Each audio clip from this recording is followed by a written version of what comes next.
नमस्कार मित्रांनो, एड लागलं प्रेमाचं या मालिकेच्या आजच्या भागामध्ये आपण बघणार आहोत.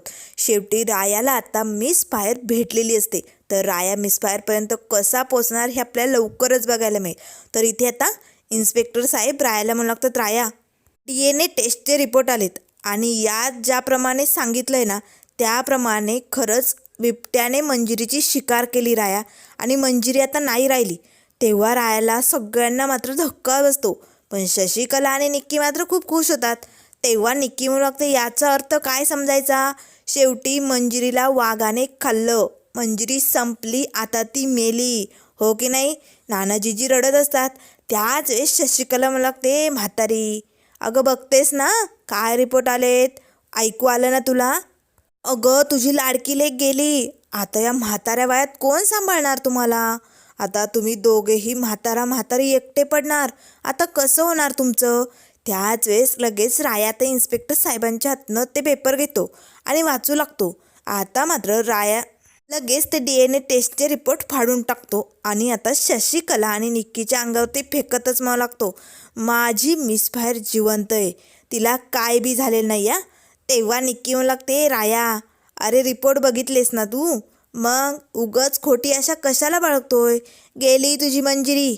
तेव्हा रायाम लागतो, नाही, माझी मिसफायर मला सोडून जाऊ शकत नाही, त्यासाठी मला या कागदांची गरज नाही आहे. माझ्या मिसफायरवरती पूर्णपणे विश्वास आहे आणि मी सांगतोय ना, माझी मिसफायर येणार म्हणजे येणार. असे म्हणत आता राया मात्र तिकडनं निघालेला असतो. त्याच वेळेस शशिकला म्हणू लागते, गेला म्हातारे, तो गेला, तुझं काही मत आहे का अजून यावरती? तुला काही बोलायचं आहे का? तेव्हा जीजी म्हणू लागते, हो, माझंही तेच मत आहे. जसा रायाचा विश्वास आहे ना मिसफायर येणार आहे त्याची, तसाच माझा बी रायावर विश्वास आहे, मंजिरी येणार म्हणजे येणार. असे म्हणत आता नानाजीजी तिकडनं निघालेले असतात. इन्स्पेक्टर साहेब मात्र आता शशिकलाकडे आणि निक्कीकडे बघू लागतात.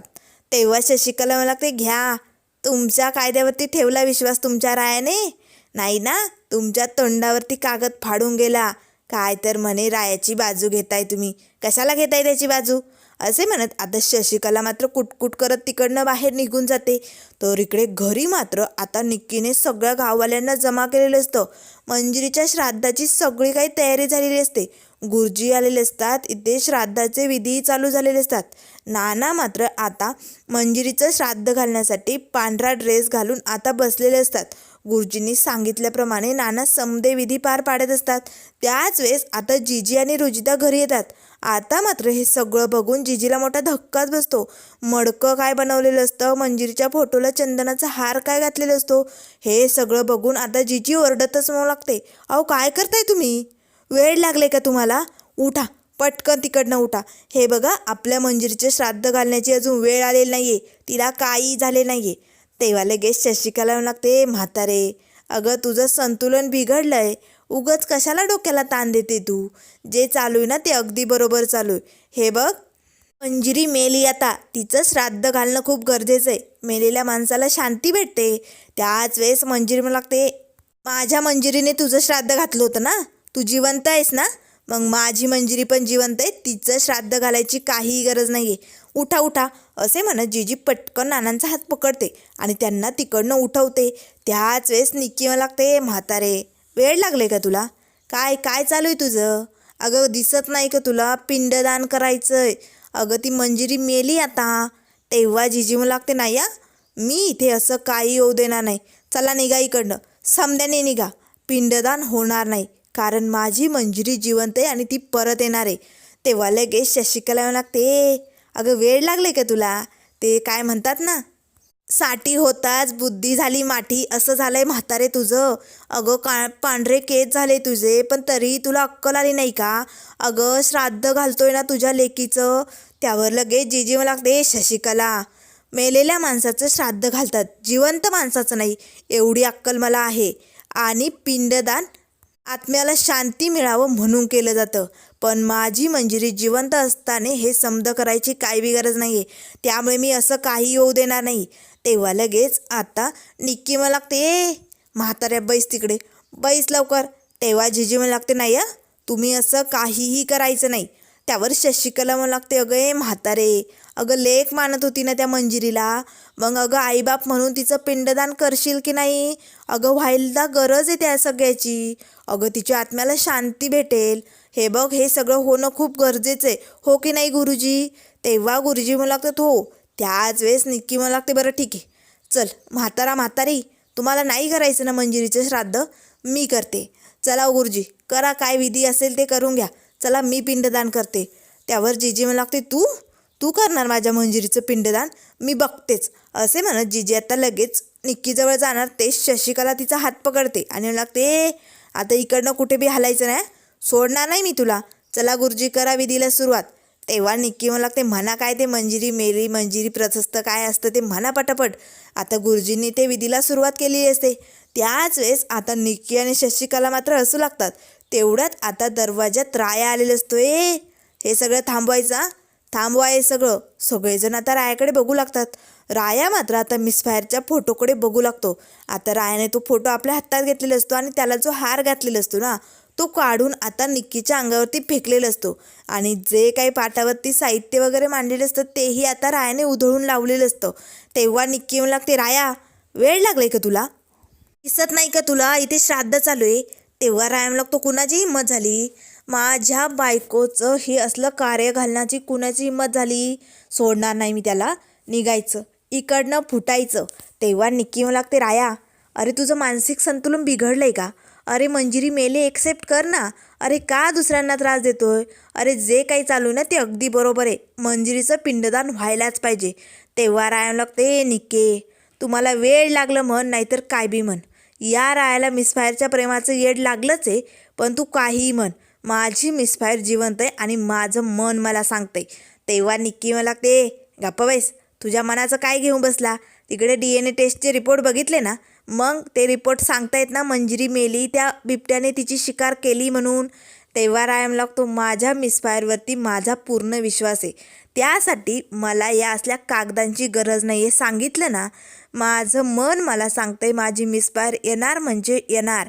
तेव्हा निक्की मला लागते हो नाही कधी येणार आहे तुझी मंजिरी? नाही सांगच तू. तेव्हा रायम लागतो लवकरच.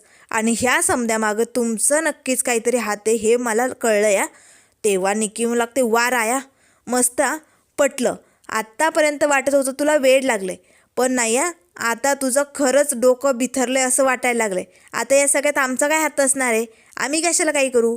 शेवटी त्या बिबट्यानेच खाल्लंय ना मंजिरीला. मग आणि हे बघ राया तू आता स्वीकार मंजिरी मेली आणि आता तू माझ्याशी लग्न कर. तेव्हा रायम लागते निक्के या जन्मात तरी हे शक्य होणार नाही. आणि मिसफायरला माहिती तिचा राया तिच्याशिवाय जगू शकत नाही, त्यामुळे ती या रायाला सोडून जाऊ शकत नाही. तेव्हा निक्की म्हणू लागते हो अरे बापरे एवढा कॉन्फिडन्स? खरंच मंजिरी येईल का? तेव्हा रायम लागतो येणार, लवकरच येणार माझी मिसफायर. त्यावर लगेच निक्की म्हणू लागते नाही तरी कधीपर्यंत येईल सांग बरं. तेव्हा रायम लागतो येणार 4 दिवसात. पुढच्या 4 दिवसात माझी मंजिरी येणार आणि मी सगळ्यात आधी तिला तुझ्यासमोर आणणार निक्के. तेव्हा निक्की म्हणू लागते बरं ठीक आहे, चल 4 दिवस नाही तुला 8 दिवस देते. येत्या आठवड्यात तू मंजिरीला घेऊन यायचं आणि जर मंजिरी नाही आली ना तर तुला माझ्याशी लग्न करावं लागेल. मंजूर? तेव्हा लगेच सगळे गावकरी नानाजीजी निक्कीकडे बघू लागतात. त्यावर राया लागतो निक्के तुझ्याशी लग्न करायची या रायाला गरजच पडणार नाही, कारण येत्या 8 दिवसात त्याची मिसफायर इथे उभी येणार. आणि जर तसं नाही झालं तर? असे निक्की म्हणू लागते. तेव्हा रायम लागतो मग ठीक आहे, जर येत्या 8 दिवसात रायाची मिसफायर नाही आली ना तर जो 9वा दिवस उजाडेल ना त्या दिवशी हा राया या जगात नसेल.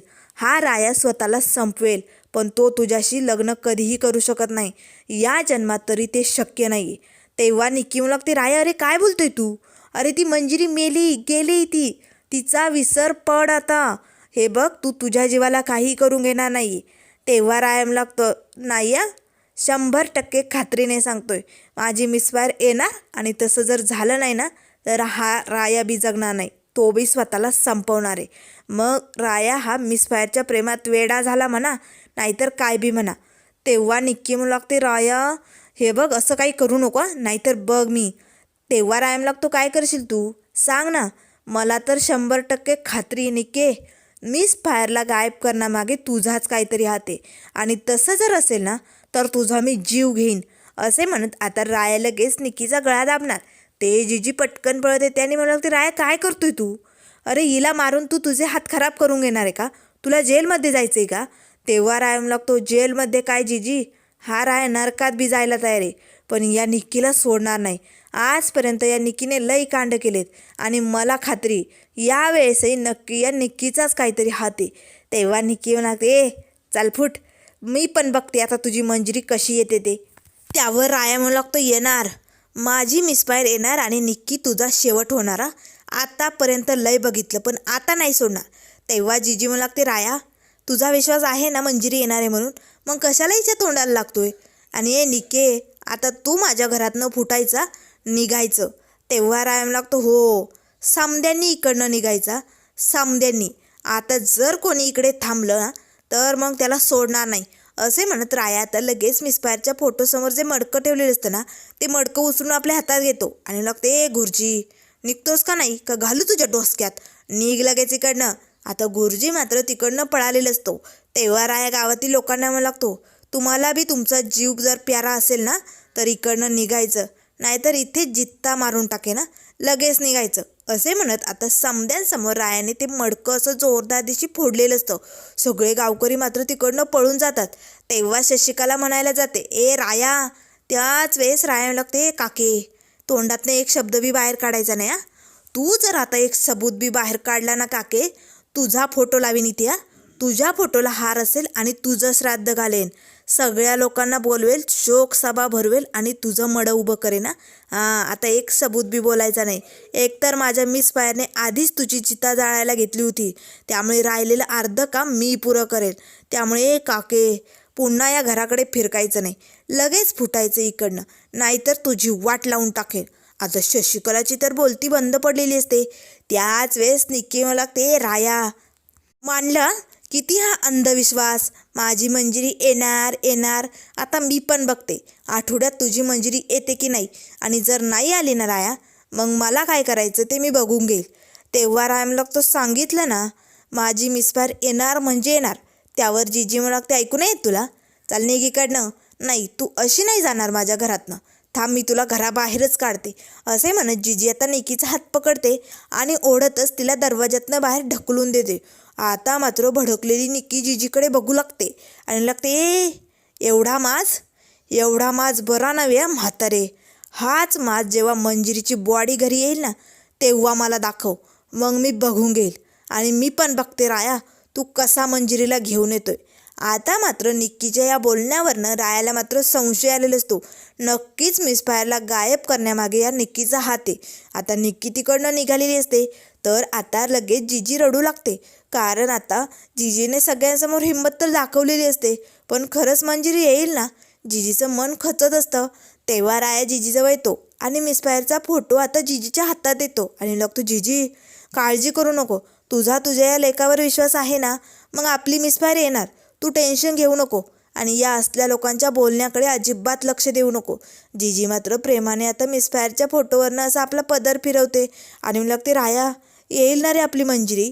तेव्हा राया लागतो, येणार जीजी, तुझा या विठुरायावर विश्वास आहे ना, आणि या रायावर तर आहेच ना, मग काळजी करू नको, आपला पंढरपुराचा माऊली आपल्या पाठीशी आहे, तो मिसफायरला जिथे कुठे असेल तिथे सुखरूप ठेवेल आणि आता मी तिचा लवकरच शोध घेणार आहे, असे म्हणत राया मात्र गावात निघालेलो असतो. तर रायाने गावात आता सगळ्या लोकांना जमा केलेलं असतं. तेव्हा राया लागतो, हे बघा गावकऱ्यांनो, लहानपणापासनं जेव्हा या रायाला कुठलंही संकट येऊ दे, जेव्हा कधी हा राया धडपुडे, तेव्हा तुम्ही सगळ्यांनी त्याला मदत केली. जेव्हा धडपडलेला राया उठून उभी राहिला ना तो तुमच्या आधारावर, त्यामुळे आजही या रायाला तुमच्या समध्यांची गरज आहे, करताल ना त्याला मदत. माझी मिसफायर जिवंत आहे हे माझं मन मला सांगतंय, पण आपल्याला या सगळ्याचा शोध घ्यायचा आहे, कारण या लोकांनी नक्कीच असं काहीतरी करणार आहे ज्यामुळे मिसफायरच्या जीवाला धोका असेल आणि ते मिसफायरला कुठेतरी घेऊन गेलेत याची मला खात्री आहे. तेव्हा गावातील काका म्हणतो, राया अरे कोण लोक, अरे कुणाबद्दल बोलतोय तू? तेव्हा राया लागतो, तोच घोरपडे आणि ती निक्की, दोघांनी मिळून मिसफायरला गायब केले, त्यामुळे तुम्हा समद्यांना माझी मदत करायची. आपल्या गावातून जेवढ्या गाड्या बाहेर जातात ना तेवढ्या समद्या गाड्यांवरती बारीक नजर ठेवायची. नक्कीच या लोकांनी काहीतरी केलंय आणि ते गौड बंगाल काय हे आपल्याला शोधून काढायचे. तेव्हा डिपिकल म्हणू लागतो, रायाभाऊ अरे तू म्हणजे आमचा जीव आहे रे, आणि आमच्यापेक्षा तुझ्यावरती जास्त विश्वास आहे, त्यामुळे तुझ्या मिस फायरला शोधायला आम्ही जीवापाड प्रयत्न करू. तेव्हा राया म्हणू लागतो, हो ना, मग जसा विश्वास आहे ना तो आज तुम्हाला सिद्ध करून दाखवायचं आहे. तुम्हाला या रायासाठी त्याच्या मिस फायरला शोधायचे, त्यामुळे लागाल ना कामाला. आता सगळे हो म्हणू लागतात. हो राया, आम्ही तुझी नक्की मदत करू. तेव्हा राया म्हणू लागतो, चालेल, मग तुम्ही या पंढरपुरामध्ये मिस फायरला शोध घ्यायला सुरुवात करा आणि मी बाहेरच्या गावांमध्ये शहरात जातो. मिस फायरबद्दल नक्की असं काहीतरी आपल्या हातात सापडेलच. असे म्हणत राया मात्र तिकडनं निघालेला असतो. तर आता इकडे निक्की मात्र पोलीस स्टेशनमध्ये आता घोरपडेला भेटण्यासाठी आलेली असते. घोरपडे मात्र रागाने एकटक निक्कीकडे बघत असतो. तेव्हा निक्की म्हणू लागते, जय अरे काय बघतोय एवढं बारीक. त्यावर जय म्हणू लागतो, बघतोय मी तुझ्या या समोरच्या चेहऱ्यामागे एक दडलेला पाठीमागचा चेहरा दिसतोय का काय ते बघतोय. मंजिरीला तू गायब केलं ना, बोल पटकन मंजिरीला कुठे ठेवलंय. तेव्हा निक्की म्हणू लागते, जय अरे त्या रायाला वेड लागले, तुलाही वेड लागलाय का, काय बोलतोय तू. मी कशाला गायब करू, तुझ्या बिबट्याने एक शिकार केली त्या मंजिरीची, खाल्लंय तिला. हा, बिबट्यापर्यंत मंजिरीला पोचवण्याचं काम मी केलं आहे, पण मग तिथनं पुढं त्या बिबट्याने सगळं काय केलं आहे, तुझ्या बिबट्याने.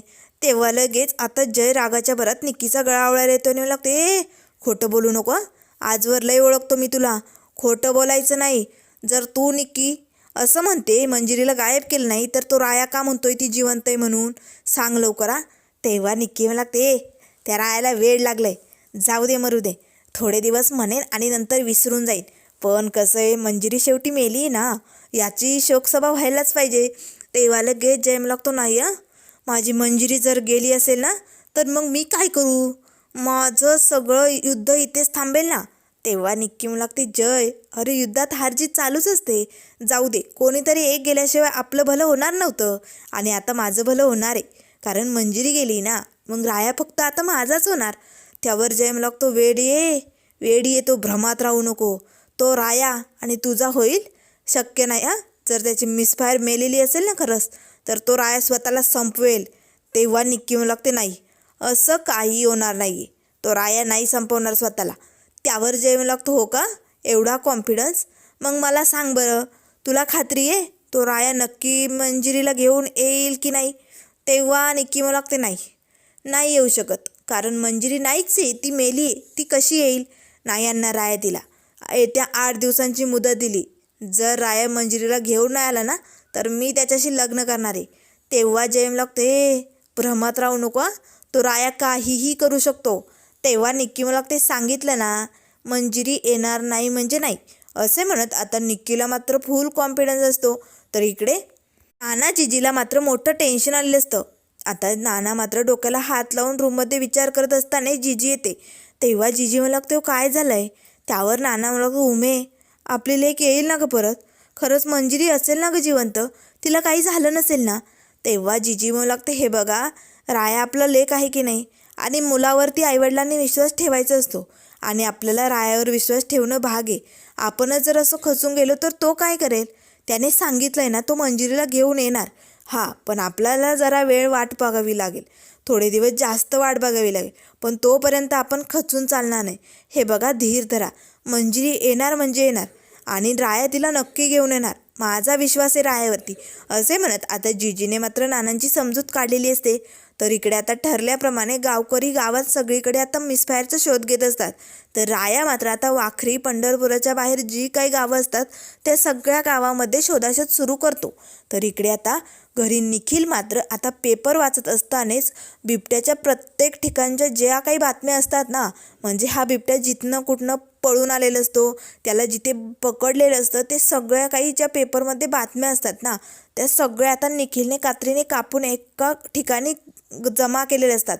या बातम्या मला रायाभाऊपर्यंत पोचवाव्याच लागतील, ज्यामुळे आपल्याला मंजिरी ताईचा शोध घेता येईल. असे म्हणत आता निखिल मात्र ते सगळ्या बातम्या घेऊन आता रायाभाऊकडे निघालेला असतो. तर त्यानंतर मित्रांनो पुढील भागामध्ये आपल्याला बघायला मिळेल. इथे आता निखिल रायाभाऊला म्हणत असतो, रायाभाऊ हे बघ, अरे त्या बिबट्याचं इन्स्पेक्शन झालं ना, त्यात सगळं काही समोर आलं आहे.